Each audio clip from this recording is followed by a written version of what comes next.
La mañana del 15 de marzo de 1990 amaneció gris en la Ciudad de México.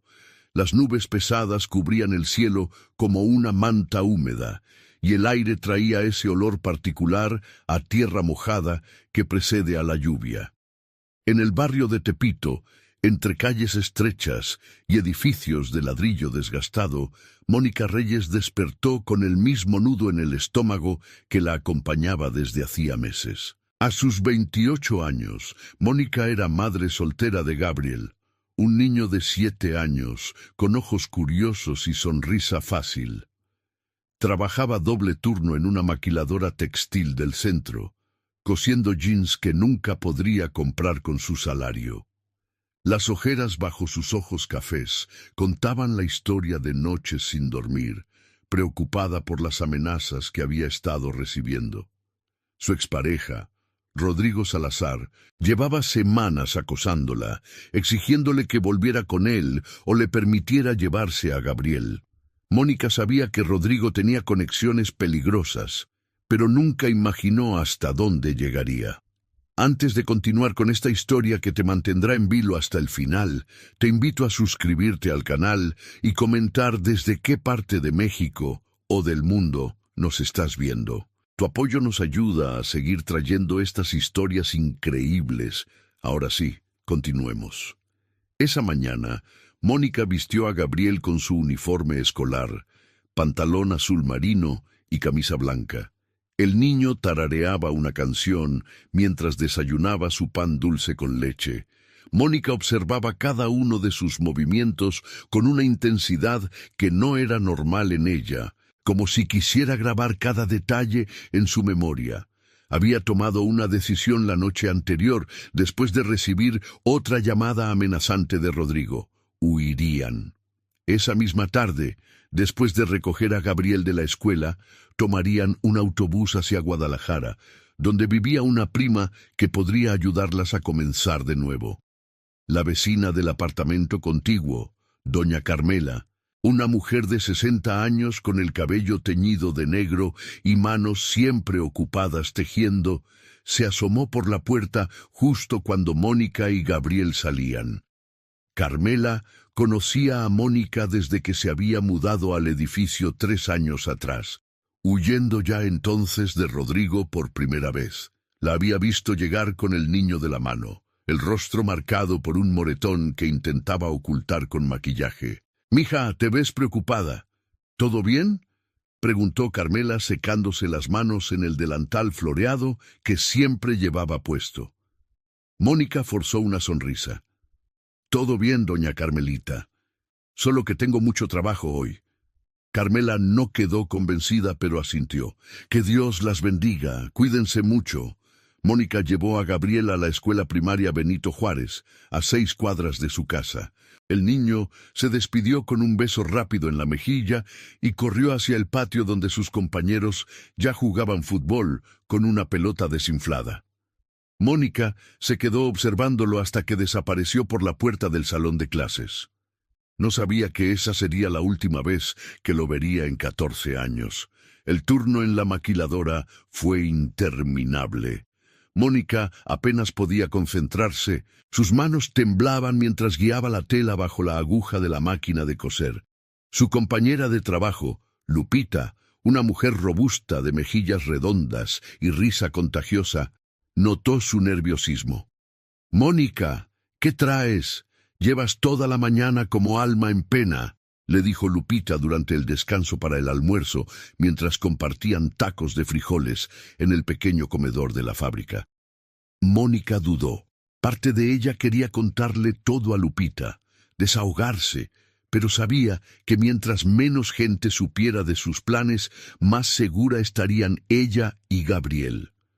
«Es solo que no dormí bien», mintió, mordiendo su taco sin probarlo realmente. A las 3 de la tarde, Mónica pidió permiso para salir temprano, alegando que Gabriel tenía cita con el doctor. El supervisor, un hombre gordo con bigote tupido y actitud permanentemente molesta, gruñó su aprobación. Mónica recogió su bolsa, donde había escondido todos los ahorros que había logrado reunir en los últimos meses. 3.000 pesos en billetes arrugados, guardados en un sobre Manila. Era todo lo que tenían para empezar de nuevo. Caminó rápido hacia la escuela de Gabriel, los zapatos gastados golpeando el pavimento irregular de las calles del centro. El cielo seguía gris, amenazando lluvia. Cuando llegó al portón de la escuela, otros padres ya esperaban afuera. Mónica se colocó en su lugar habitual, cerca del árbol de jacaranda que crecía junto a la cerca metálica. Los niños comenzaron a salir en grupos bulliciosos, sus mochilas rebotando en sus espaldas. Mónica buscaba con la mirada la camisa blanca y el cabello negro y lacio de Gabriel. Pasaron 5 minutos, 10, 15. El patio se fue vaciando. El corazón de Mónica comenzó a latir con fuerza. Se acercó a la maestra que supervisaba la salida, la profesora Hernández, una mujer de mediana edad con lentes gruesos y permanente expresión severa. «Disculpe, ¿ha visto a Gabriel Reyes?», preguntó Mónica intentando mantener la calma en su voz. La maestra frunció el ceño. «Gabriel se fue hace como 20 minutos. Su papá vino a recogerlo». Las palabras golpearon a Mónica como un puñetazo en el estómago. «¿Qué? ¿Su papá? Yo no autoricé que nadie más lo recogiera». La profesora Hernández palideció. «Pero él dijo que usted le había pedido que viniera porque tenía una emergencia en el trabajo. Mostró identificación. Dijo que era el padre del niño». Mónica sintió que el mundo se inclinaba bajo sus pies.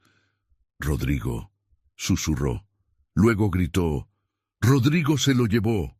Él no tenía permiso. Llame a la policía». El pánico se apoderó de la escuela. La directora fue notificada. Llegó corriendo desde su oficina. Una mujer alta de cabello recogido en un moño apretado, con rostro de preocupación genuina. Mónica no podía parar de gritar, de llorar. Otros padres se quedaron observando, murmurando entre ellos.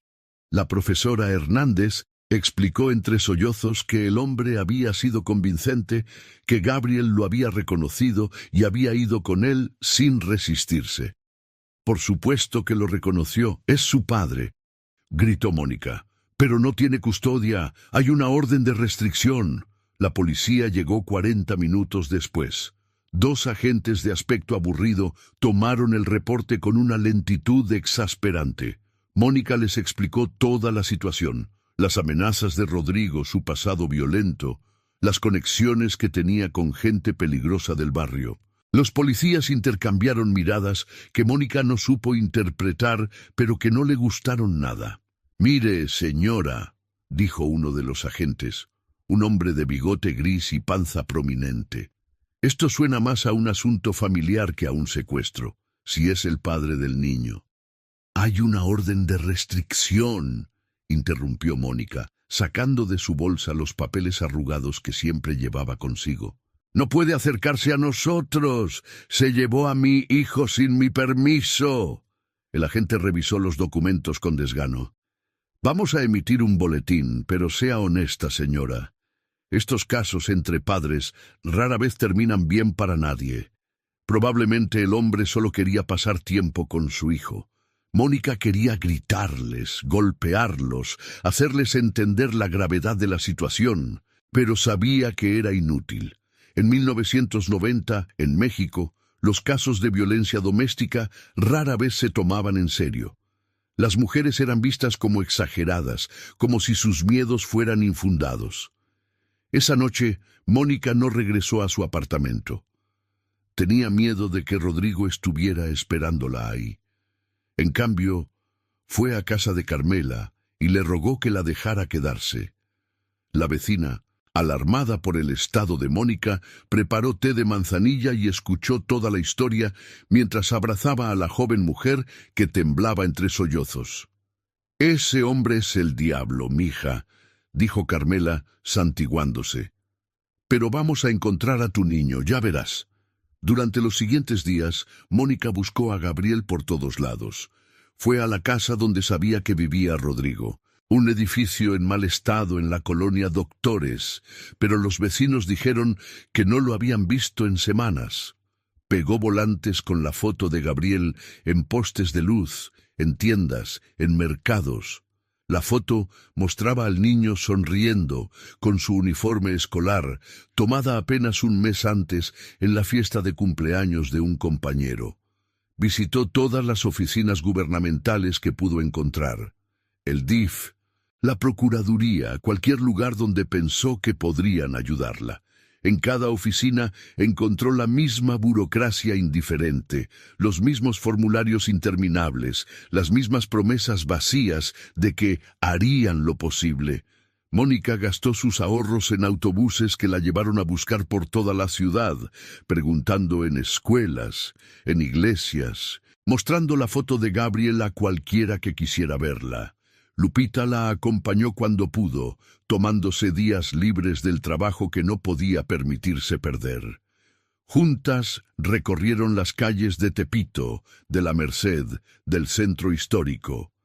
Hablaron con vendedores ambulantes, con taxistas, con policías que parecían más interesados en pedirles cooperación económica que en realmente ayudar. Una semana después de la desaparición de Gabriel, Mónica recibió una llamada en el teléfono público del edificio donde vivía. Era una voz masculina que no reconoció, áspera y amenazante. «Deja de buscar o te va a ir peor», dijo la voz. «El niño está bien, déjalo en paz o la próxima vez no vas a tener la suerte de poder seguir preguntando». Mónica sintió que la sangre se le helaba. «¿Dónde está mi hijo? ¡Devuélvanmelo!». La línea se cortó. Carmela, que había presenciado la llamada, insistió en que Mónica debía reportarlo a la policía inmediatamente. Fueron juntas a la delegación, pero los mismos agentes que habían tomado el reporte inicial apenas levantaron la vista de sus escritorios cuando Mónica les contó sobre la amenaza. ¿Reconoció la voz?, preguntó uno con tono aburrido. «No, pero tiene que ser alguien que trabaja con Rodrigo», insistió Mónica. «Sin pruebas no podemos hacer nada, señora. Ya le dijimos que emitimos el boletín». Mónica salió de la delegación sintiéndose más sola que nunca. La ciudad entera parecía conspirar contra ella. Cada puerta que tocaba se cerraba en su cara. Cada pregunta que hacía era recibida con indiferencia o sospecha. Pasaron las semanas. Mónica dejó su trabajo en la maquiladora porque no podía concentrarse, porque cada minuto que pasaba cosiendo era un minuto que no estaba buscando a Gabriel. Sus ahorros se agotaron. Comenzó a vender sus pocas pertenencias para poder comer. Carmela le daba comida cuando podía, pero la anciana tampoco tenía mucho. Un mes después de la desaparición, Mónica tomó una decisión desesperada. Había oído hablar de un periodista que cubría casos de personas desaparecidas para un periódico local. Se llamaba Ernesto Fuentes y trabajaba en una oficina pequeña y abarrotada en el cuarto piso de un edificio antiguo cerca del Zócalo. Mónica subió las escaleras con las piernas temblorosas, aferrándose al sobre Manila, que contenía todos los documentos relacionados con el caso. La orden de restricción, los reportes policiales, las copias de los volantes, las notas que había tomado de cada lugar donde había buscado. La oficina olía a café viejo y papel polvoriento.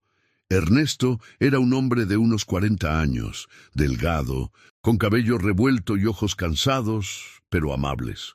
Usaba lentes redondos que constantemente se resbalaban por su nariz. «Señora Reyes, tome asiento», dijo después de que Mónica se presentara. Su voz era suave pero firme. «Cuénteme todo desde el principio». Mónica habló durante más de 2 horas. Ernesto tomó notas meticulosamente, haciendo preguntas específicas, pidiendo detalles que Mónica no había pensado que fueran importantes. A diferencia de los policías, Ernesto realmente escuchaba. Cuando Mónica terminó, tenía lágrimas en los ojos, pero también una pequeña chispa de esperanza. «Voy a investigar esto», prometió Ernesto. «No le puedo garantizar resultados, pero conozco gente que puede ayudar.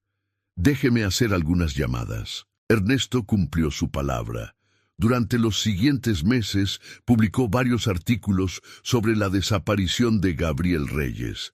El caso comenzó a ganar algo de atención. Otras madres en situaciones similares contactaron a Mónica, formando un grupo informal de apoyo que se reunía los martes en la parroquia de San Hipólito.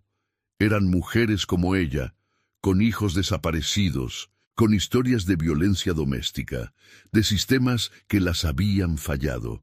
Pero a pesar de la atención mediática, Gabriel seguía sin aparecer. Las pistas eran escasas y llevaban a callejones sin salida. Un testigo dijo haber visto a un hombre con un niño subiendo a un autobús hacia Monterrey, pero cuando Mónica viajó hasta allá, con el dinero que Ernesto había recaudado entre colegas, no encontró nada. Otro reporte situaba a Rodrigo en Tijuana, pero tampoco había evidencia concreta. Mónica no se rindió, no podía. Cada mañana se despertaba con el rostro de Gabriel en su mente. Seguía pegando volantes, seguía preguntando, seguía buscando. Pero los meses se convirtieron en años y la esperanza comenzó a transformarse en algo diferente, en una determinación sombría, en una obsesión que la consumía. En 1992, 2 años después de la desaparición, Mónica recibió información de que Rodrigo había sido visto en Veracruz. Viajó hasta allá, gastando el último dinero que le quedaba. Encontró el lugar donde supuestamente vivía, un departamento en un edificio cerca del puerto. Tocó puertas, preguntó a vecinos. Una mujer mayor con delantal manchado de salsa le dijo que efectivamente un hombre llamado Rodrigo había vivido ahí, pero se había ido hacía meses. No había visto a ningún niño con él. Mónica regresó a la Ciudad de México derrotada, pero no vencida. Carmela la recibió con los brazos abiertos, como siempre. La anciana se había convertido en su única familia real, la única persona que nunca dudó de ella, que nunca la juzgó por no poder encontrar a su hijo. Los años pasaron con una lentitud dolorosa. Mónica consiguió trabajo limpiando casas, un trabajo que le permitía cierta flexibilidad para continuar su búsqueda. Cada peso que ganaba lo dividía entre lo mínimo necesario para sobrevivir y los gastos de seguir buscando a Gabriel. Celebraba el cumpleaños de su hijo cada año, comprando un pequeño pastel que compartía con Carmela, imaginando cómo se vería Gabriel ahora, más alto, más maduro. En 1995, Ernesto Fuentes publicó un artículo especial en el 5º aniversario de la desaparición de Gabriel. Incluía una fotografía de Mónica sosteniendo el último retrato escolar de su hijo, su rostro marcado por el dolor, pero también por una determinación inquebrantable. El artículo generó una nueva ola de interés, y varias personas llamaron con supuestos avistamientos. Todos resultaron ser falsas alarmas. Mónica había cambiado físicamente en esos 5 años. Las canas comenzaban a aparecer en su cabello negro y su rostro, que alguna vez fue joven y lleno de vida, ahora mostraba las profundas líneas de la preocupación constante y el sufrimiento. Pero sus ojos, esos ojos cafés que miraban cada rostro en la calle buscando a su hijo, nunca perdieron su intensidad. El grupo de madres que se reunía en San Hipólito se convirtió en su segunda familia. Eran 12 mujeres con historias similares, unidas por el dolor, pero también por la fuerza que encontraban en estar juntas. Se apoyaban mutuamente en las búsquedas, compartían información, lloraban juntas en los días malos y se aferraban a cualquier pequeña esperanza en los días buenos. Una de esas mujeres era Patricia Domínguez, cuya hija de 15 años había desaparecido camino a la escuela 3 años atrás. Patricia y Mónica se volvieron especialmente cercanas. Pasaban horas juntas recorriendo la ciudad, compartiendo sus miedos y sus sueños de reencuentro. Patricia era más joven que Mónica, apenas 25 años, pero el dolor las había envejecido a ambas prematuramente. En 1998, 8 años después de la desaparición de Gabriel, Mónica recibió una llamada que cambió todo. Era de un trabajador social del DIF en Guadalajara. Habían encontrado a un niño de aproximadamente 15 años viviendo en la calle que se parecía a la descripción de Gabriel. Mónica sintió que el corazón se le detenía. ¿Cómo se llama?, preguntó con voz temblorosa. Dice que se llama Miguel, pero no tiene documentos, no recuerda mucho de su vida antes de estar en la calle, respondió el trabajador social. Mónica tomó el primer autobús a Guadalajara. El viaje de 8 horas fue una tortura. Se imaginaba el reencuentro, las palabras que le diría a Gabriel, cómo lo abrazaría y nunca lo dejaría ir. Llegó al DIF a las 9 de la mañana del día siguiente, exhausta pero llena de esperanza. El trabajador social la llevó a una sala de espera. El niño está en otra habitación. Antes de que lo vea, quiero advertirle que está muy delgado y tiene algunos problemas de salud. Ha estado viviendo en condiciones muy difíciles. Mónica asintió, preparándose mentalmente. La puerta se abrió y entró un adolescente flaco, con el cabello largo y sucio, ropa harapienta. Mónica lo miró fijamente a los ojos. Su corazón se hundió. Los ojos eran azules, no cafés como los de Gabriel. La nariz era diferente, no era él. Lo siento mucho, susurró, las lágrimas corriendo por sus mejillas. No es mi hijo. El viaje de regreso a la Ciudad de México fue el más largo de su vida. Mónica lloró durante horas, aferrándose a la foto de Gabriel que siempre llevaba en su bolsa. Se sentía culpable por la esperanza que había sentido, como si hubiera traicionado a ese otro niño perdido que tampoco tenía a nadie que lo buscara. Los años continuaron pasando. El año 2000 llegó con sus celebraciones del nuevo milenio, pero para Mónica era solo otra fecha más en el calendario interminable de la ausencia de Gabriel. 10 años, una década entera sin su hijo. A veces, en las noches más oscuras, Mónica se preguntaba si Gabriel seguiría vivo, si la recordaría, si alguna vez volvería a verlo. Carmela, ahora con 70 años y cada vez más frágil, seguía siendo su roca. «Ten fe, mija», le decía siempre. «Dios sabe lo que hace. Tu niño va a volver». En 2002, 12 años después de la desaparición, Mónica recibió otra noticia devastadora. Patricia, su amiga del grupo de madres, había sido encontrada muerta en su apartamento. La policía dijo que fue suicidio, una sobredosis de pastillas. Mónica sabía la verdad. Patricia había perdido la batalla contra la desesperación, contra el peso insoportable de no saber qué le había pasado a su hija. El funeral de Patricia fue un asunto pequeño y triste. Solo asistieron las mujeres del grupo de San Hipólito y algunos familiares. Mónica dio el elogio fúnebre, hablando sobre la fortaleza de Patricia, sobre cómo había luchado hasta el final. Pero las palabras se sentían huecas. Mientras veían el ataúd descender a la tierra, Mónica hizo una promesa silenciosa. Ella no se rendiría. No importaba cuánto tiempo pasara, seguiría buscando a Gabriel. Los siguientes 2 años trajeron más de lo mismo. Falsas alarmas, pistas que no llevaban a ningún lado, noches de insomnio y días de búsqueda incansable. Mónica tenía ahora 42 años, pero su cuerpo se sentía como si tuviera 60. El trabajo de limpiar casas le había cobrado factura en la espalda y las rodillas. Carmela, cada vez más débil, necesitaba más cuidados, y Mónica dividía su tiempo entre cuidar a la anciana que había sido como una madre para ella, y continuar su búsqueda interminable. Ernesto Fuentes seguía siendo un aliado constante.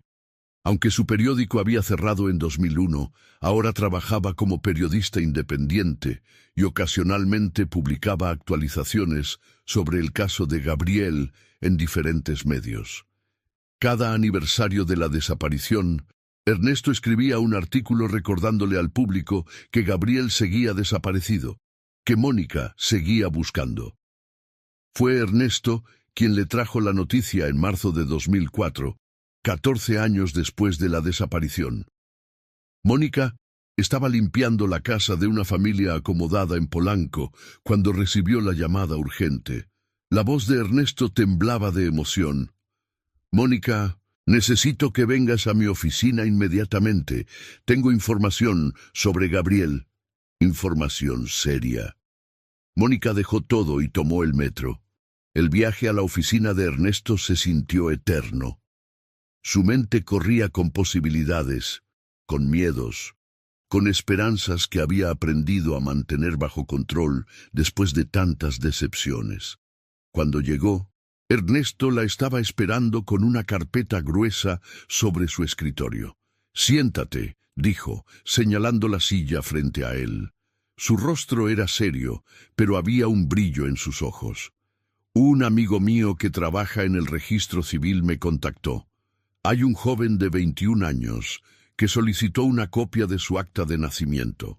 El nombre en el acta es Marco Antonio Salazar, nacido el mismo día que Gabriel, pero en Oaxaca, no en la Ciudad de México». Mónica frunció el ceño. «No entiendo. ¿Qué tiene que ver eso con Gabriel?» Ernesto abrió la carpeta y sacó varios documentos. «El registro es falso. Mi amigo notó irregularidades y comenzó a investigar. El acta de nacimiento fue creada en 1991, un año después de que Gabriel desapareciera. La firma del doctor que supuestamente atendió el parto es falsa. Ese doctor murió en 1985. El corazón de Mónica comenzó a latir con fuerza. «¿Estás diciendo que...?» «Estoy diciendo que alguien creó una identidad falsa para un niño que tenía aproximadamente 7 u 8 años en 1991.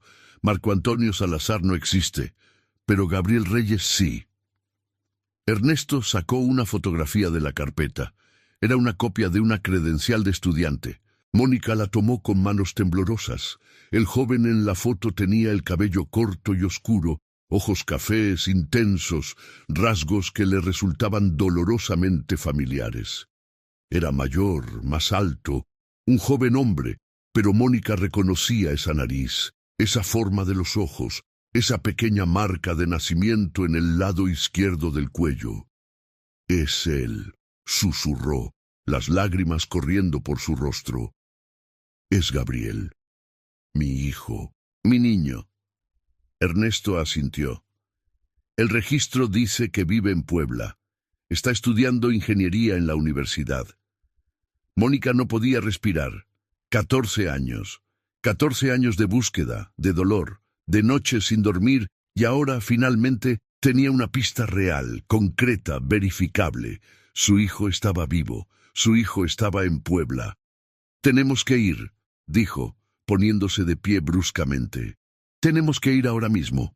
Ernesto la detuvo suavemente. «Mónica, espera. Tenemos que pensar esto cuidadosamente. Si realmente es Gabriel, ha estado viviendo como Marco Antonio durante 14 años. No sabemos qué le dijeron, qué recuerda, cómo va a reaccionar». Pero Mónica ya no escuchaba. Después de 14 años de búsqueda infructuosa, finalmente tenía la dirección de su hijo. Nada iba a detenerla. El viaje a Puebla fue un torbellino de emociones. Ernesto insistió en acompañarla y también vino Carmela, a pesar de su edad avanzada y su salud frágil. La anciana dijo que había estado esperando este momento durante 14 años y no se lo iba a perder. Tomaron un autobús temprano en la mañana y el viaje de 2 horas se sintió como días. Mónica no pudo dormir ni un segundo. Se quedó mirando por la ventana, viendo pasar el paisaje mexicano, las montañas a la distancia, los campos de maíz, los pequeños pueblos. En su mente ensayaba una y otra vez lo que le diría a Gabriel. ¿La reconocería? ¿La recordaría? ¿Qué le habían dicho sobre ella todos estos años? Llegaron a Puebla cerca del mediodía. La dirección que Ernesto había obtenido era de un edificio de departamentos cerca de la universidad. Era un lugar modesto pero limpio, con paredes pintadas de amarillo y una pequeña tienda en la planta baja. Mónica sintió que las piernas le temblaban mientras subían las escaleras hacia el tercer piso, departamento 304. Se quedó frente a la puerta por un largo momento, incapaz de moverse. Carmela le tomó la mano. «Vamos, mija, tu niño está ahí dentro». Mónica tocó la puerta. No hubo respuesta. Tocó de nuevo, más fuerte esta vez. Escucharon pasos del otro lado, y luego la puerta se abrió. El joven que apareció en el umbral era más alto de lo que Mónica había imaginado. Probablemente medía 1,75 m. Llevaba una camiseta azul marino y jeans. Su cabello era oscuro y corto, peinado hacia un lado, y sus ojos, esos ojos cafés que Mónica había soñado ver de nuevo durante 14 años, la miraban con confusión. ¿Sí?, preguntó el joven con educación. Su voz era grave, la voz de un hombre adulto, no del niño de 7 años que Mónica recordaba. Mónica no podía hablar. Las lágrimas corrían por su rostro sin control. Ernesto dio un paso adelante. «Disculpa que te molestemos. ¿Eres Marco Antonio Salazar?» El joven asintió, su confusión aumentando. «Sí. ¿En qué puedo ayudarles?» Mónica finalmente encontró su voz. «Gabriel», susurró. «Gabriel, soy yo. Soy tu mamá». La expresión del joven cambió de confusión a algo que podría haber sido reconocimiento, miedo o una mezcla de ambos. Dio un paso atrás. «No. No sé de qué están hablando. Mi nombre es Marco Antonio». «Gabriel Reyes», insistió Mónica, sacando la foto arrugada que siempre llevaba consigo, la última foto escolar de Gabriel tomada semanas antes de su desaparición. «Mira, mira esta foto. Eres tú. Desapareciste el 15 de marzo de 1990. Te llevó tu padre, Rodrigo Salazar, de la escuela. Te he estado buscando durante 14 años». El joven tomó la foto con manos temblorosas. Mónica vio cómo sus ojos la recorrían, vio cómo su rostro palidecía. Había reconocimiento allí, estaba segura. «Yo necesito que se vayan», dijo finalmente, devolviendo la foto. «Por favor, váyanse». «No», gritó Mónica. «Gabriel, sé que eres tú. Mira, tienes la marca de nacimiento en el cuello, la misma que tenías cuando eras bebé. Tienes una cicatriz en la rodilla derecha de cuando te caíste de la bicicleta cuando tenías 5 años. Dime que no es verdad. Mírame a los ojos y dime que no me reconoces». El joven, Marco o Gabriel, o quienquiera que fuera en ese momento, se quedó inmóvil. Sus ojos se llenaron de lágrimas. Yo no puedo. Por favor, solo váyanse». Intentó cerrar la puerta, pero Mónica puso su mano para detenerla. «No me voy. No me voy a ir sin ti otra vez. Ya te perdí una vez y no voy a perderte de nuevo». La voz del joven se quebró. «Ustedes no entienden. Si mi padre se entera de que hablé con ustedes...» «¿Tu padre?» La voz de Ernesto fue dura. «Rodrigo Salazar, ¿dónde está?» El joven se pasó las manos por el cabello, claramente angustiado. Miró hacia el pasillo, como si temiera que alguien pudiera estar escuchando. Finalmente, suspiró profundamente. «Entren», dijo en voz baja.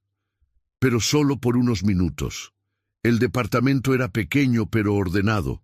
Había libros de ingeniería apilados en una mesa, ropa limpia doblada en una silla, pósters de bandas de rock en las paredes. El joven les indicó que se sentaran en un sofá viejo pero cómodo.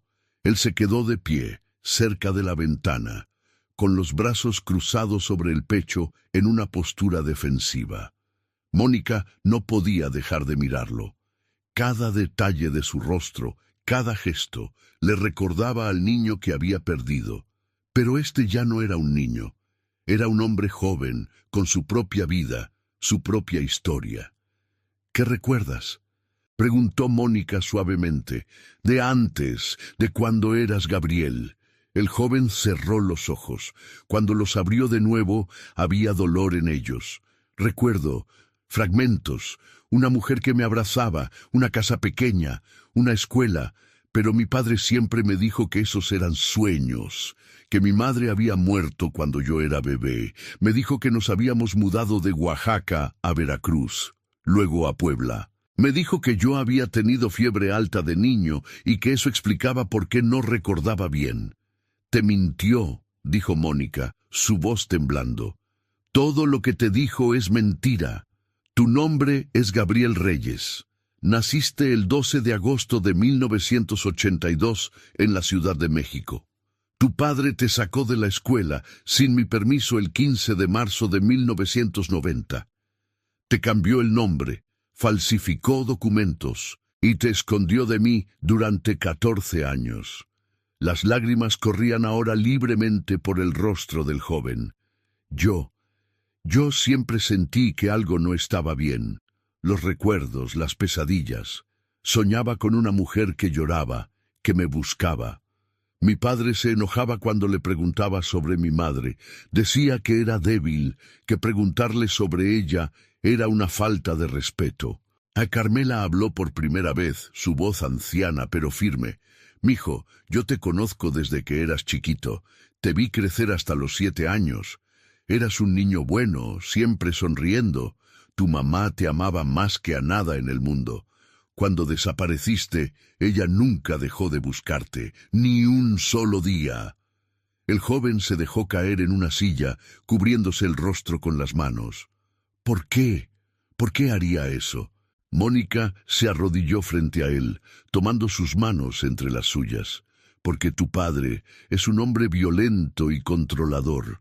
Cuando lo dejé, cuando pedí la orden de restricción, él juró que me haría pagar, y lo hizo de la peor manera posible. Me quitó lo que más amaba en el mundo. Hubo un largo silencio. Solo se escuchaba el sonido del tráfico en la calle abajo y el tic-tac de un reloj en la pared. Finalmente, el joven levantó la vista. ¿Cómo puedo estar seguro?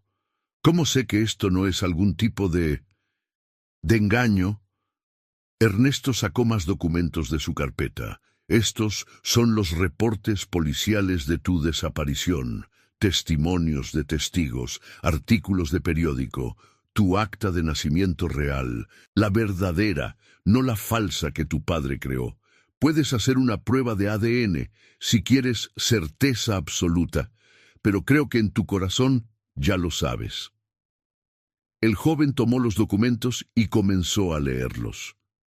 Mónica observaba su rostro mientras procesaba la información, viendo el momento en que la verdad finalmente penetraba las capas de mentiras que Rodrigo había construido durante 14 años. Gabriel, dijo Mónica suavemente, ese es tu nombre, Gabriel Reyes, y eres mi hijo. El joven levantó la vista y por primera vez algo en su expresión se suavizó. Gabriel, repitió, como probando el nombre en su boca. No suena completamente extraño. Mónica sintió una oleada de esperanza. ¿Dónde está Rodrigo ahora? La expresión del joven se endureció. Trabaja en una construcción en Querétaro. Viene cada 2 o 3 semanas. Me dejó aquí para que estudiara. Dice que cuando me gradúe voy a trabajar con él, que vamos a tener un buen negocio juntos. Tienes que venir con nosotros, dijo Mónica urgentemente. Tienes que alejarte de él. Podemos ir a la policía, podemos.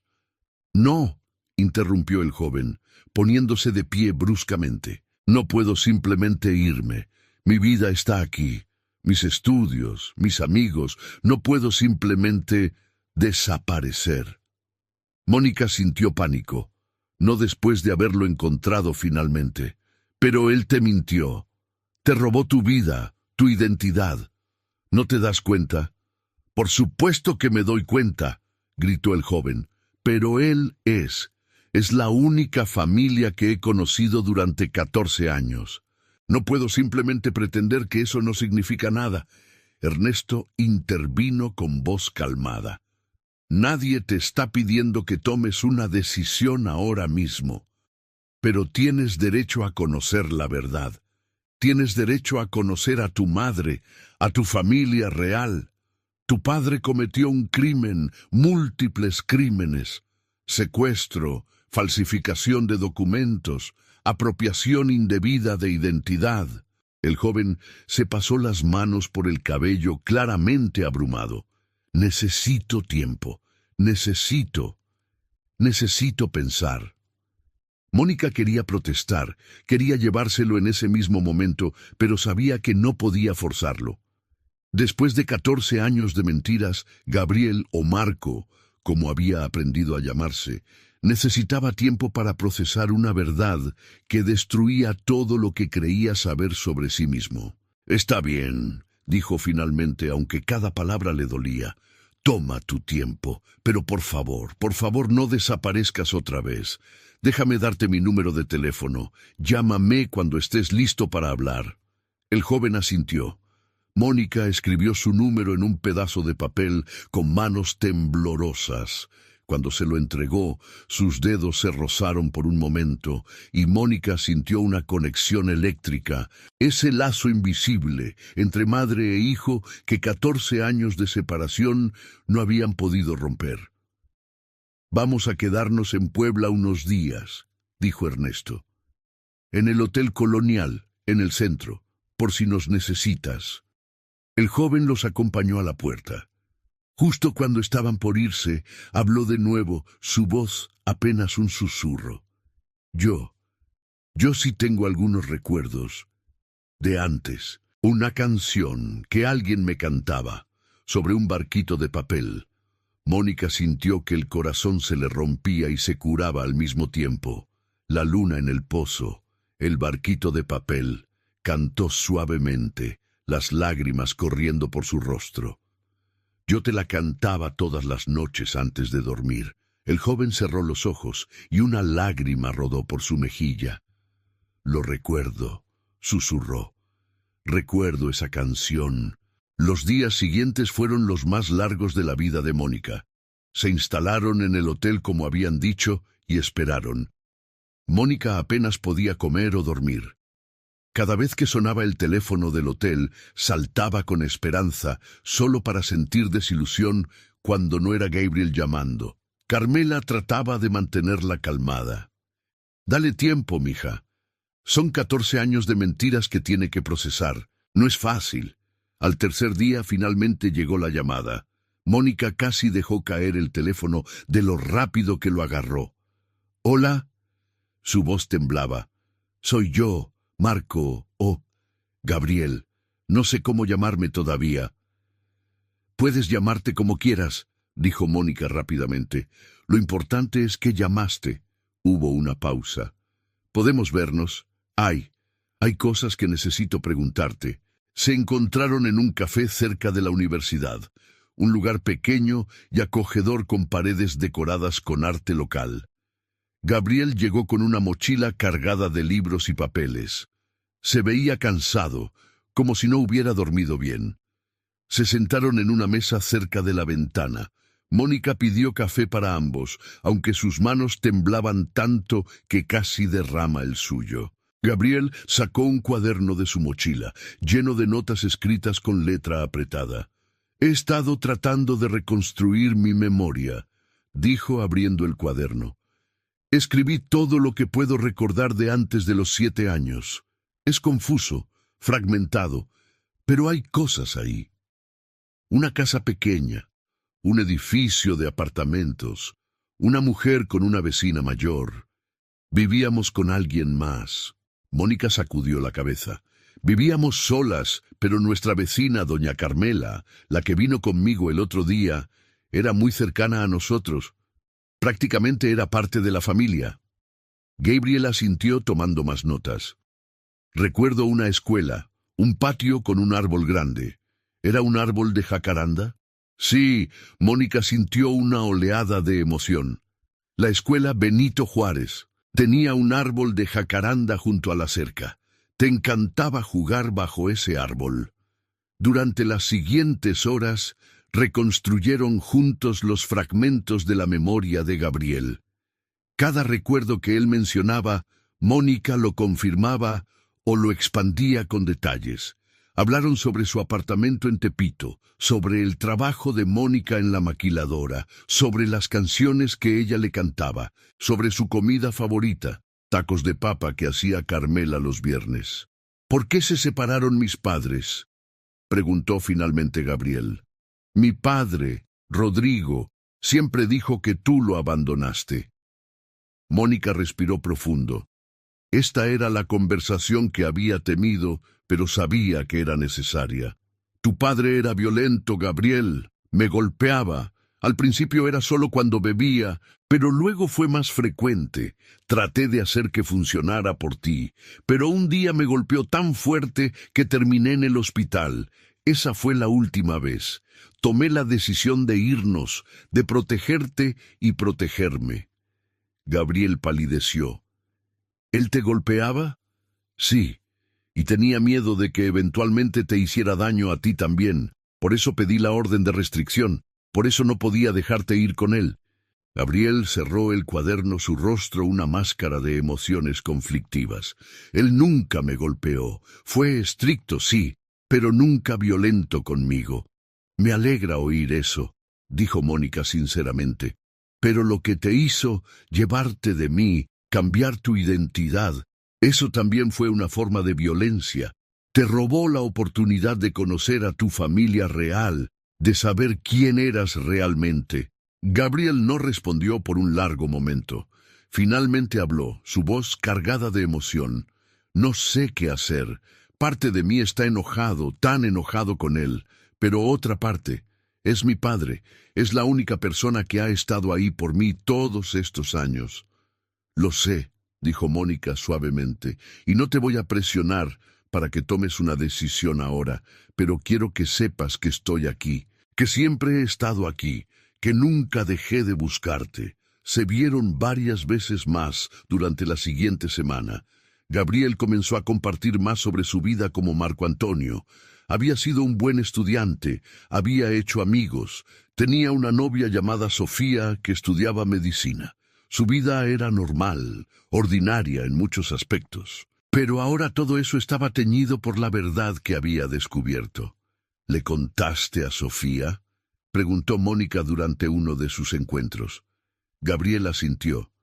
Sí, ella no podía creerlo. Me apoyó. Dijo que haría lo que yo decidiera, pero puedo ver que está preocupada. Tiene miedo de que me vaya de Puebla, de que todo cambie. Todo ya cambió, dijo Mónica. La verdad hace eso, pero cambiar no siempre es malo. A veces es necesario. La séptima noche de su estancia en Puebla, Mónica recibió una llamada desesperada de Gabriel. Su voz estaba llena de pánico. Mi padre viene mañana. No esperaba que viniera tan pronto, pero acaba de llamar. ¿Qué hago? Mónica sintió un escalofrío de miedo. Ven al hotel, ahora. Trae lo que necesites y ven. No puedo. Si desaparezco así, él sabrá que algo pasa. Podría. No sé qué podría hacer. Ernesto, que estaba presente durante la llamada, tomó el teléfono. Gabriel, escúchame. Tu padre cometió un crimen grave. La policía ha estado buscándolo, aunque no muy activamente, admito. Pero ahora que sabemos dónde está, podemos hacer que lo arresten. ¡No!, gritó Gabriel. No quiero que lo arresten, solo. Necesito tiempo para hablar con él, para confrontarlo. Eso podría ser peligroso, advirtió Ernesto. Pero Gabriel ya había colgado. Mónica no durmió esa noche. Se quedó despierta, mirando el techo del hotel, imaginando todos los escenarios posibles. ¿Y si Rodrigo convencía a Gabriel de que ella mentía? ¿Y si huían juntos? ¿Y si Rodrigo lastimaba a Gabriel cuando descubriera que sabía la verdad? A la mañana siguiente, Mónica, Ernesto y Carmela fueron al departamento de Gabriel. Tocaron la puerta, pero nadie respondió. Mónica sintió pánico creciendo en su pecho. «Debemos llamar a la policía», dijo Ernesto, pero justo cuando iba a marcar, escucharon pasos en las escaleras. Gabriel apareció con el rostro pálido pero determinado. Detrás de él venía un hombre de unos 50 años. corpulento, con cabello entrecano y una expresión de furia apenas contenida. Rodrigo Salazar. Mónica sintió que el tiempo se detenía.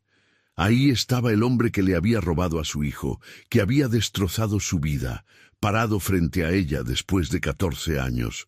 «Tú», dijo Rodrigo, su voz un gruñido bajo, «debí imaginarlo. Eres como una plaga que no se puede quitar». «Devolviste a mi hijo», respondió Mónica, su voz sorprendentemente firme, a pesar del miedo que sentía. «Me lo quitaste y le mentiste durante 14 años. Le di una buena vida», escupió Rodrigo, «mejor de la que tú podrías haberle dado. Lo salvé de crecer en la pobreza con una madre débil». «¡Basta!», gritó Gabriel, interponiéndose entre ellos. «¡Basta ya! ¡Ambos!». Se volvió hacia Rodrigo. «Es verdad. ¿Me secuestraste de mi escuela? ¿Falsificaste documentos? ¿Me mentiste sobre quién era yo?». Rodrigo no respondió inmediatamente. Mónica podía ver el cálculo en sus ojos, buscando las palabras correctas para manipular la situación. «Lo hice por tu bien», dijo finalmente. «Tu madre no podía cuidarte. Estaba siempre trabajando, dejándote con extraños. Tú merecías más». «Esa no era tu decisión», dijo Gabriel, su voz temblando. «No era tu derecho quitarme de mi madre y mentirme sobre mi identidad». «Soy tu padre», rugió Rodrigo. «Tengo todo el derecho». Ernesto dio un paso adelante. «No, no lo tienes. Cometiste secuestro, falsificación de documentos y apropiación indebida de identidad. La policía está en camino». Rodrigo miró a Ernesto con desprecio. «La policía no va a hacer nada. Nunca lo han hecho». Pero estaba equivocado. Ernesto había contactado a un amigo en la Procuraduría, alguien que realmente se preocupaba por hacer justicia.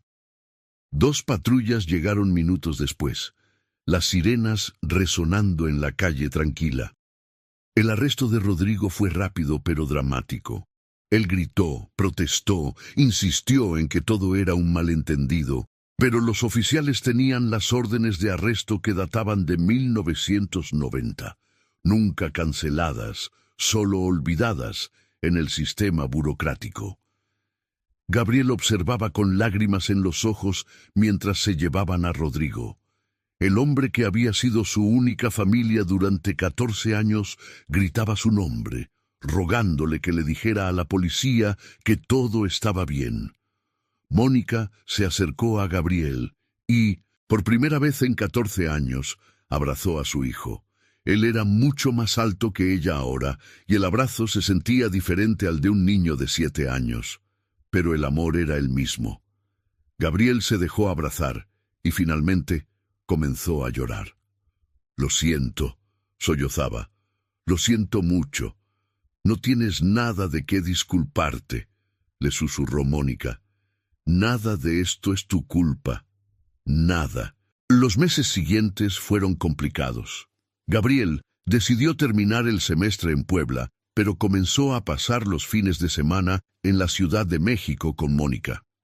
La transición no fue fácil. Había momentos de conexión hermosos, cuando compartían comidas o simplemente hablaban durante horas, y había momentos difíciles cuando el peso de los años perdidos se sentía insoportable.